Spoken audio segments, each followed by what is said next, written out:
మోషే పుట్టిన తర్వాత తన తల్లి యొకేబెతు మోషేను 3 నెలలు దాచిపెట్టింది.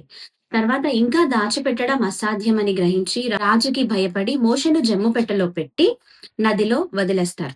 తన అక్క మోషే యొక్క అక్క మిర్యాము తన తన సహోదరుడు ఎవరి దగ్గరికి చేరతాడు, క్షేమంగా ఉంటాడా, ఉండడా అని నది ఒడ్డున వెయిట్ చేస్తూ అబ్జర్వ్ చేస్తూ ఉంటుంది. అదే సమయంలో ఫరో కుమార్తె మోషేని తీసుకుంటుంది. అదే సమయంలో వెంటనే మిర్యాము ఫరో కుమార్తె దగ్గరికి వెళ్లి, "మీ కొరకు ఈ బాబుని నేను పెంచడానికి హెబ్రీ స్త్రీలలో ఒక దాదిని నేను తీసుకొని వస్తాను" అని వెంటనే మిర్యాము ఎవరిని తీసుకొస్తుందండి? మోషే యొక్క తల్లి అయిన యొకేబెతును తీసుకొస్తుంది. తన తల్లి యొకేబెతు తన కుమారుడిని విడిచిపెట్టిన సమయంలో ఎంత బాధపడిందో దేవుడు చూచాడు. అయ్యో! తన కుమారుడైన మోషేని ఇంక దాచిపెట్టే పరిస్థితి లేక నది ఒడ్డులో వదిలేయడం జరిగింది కదా!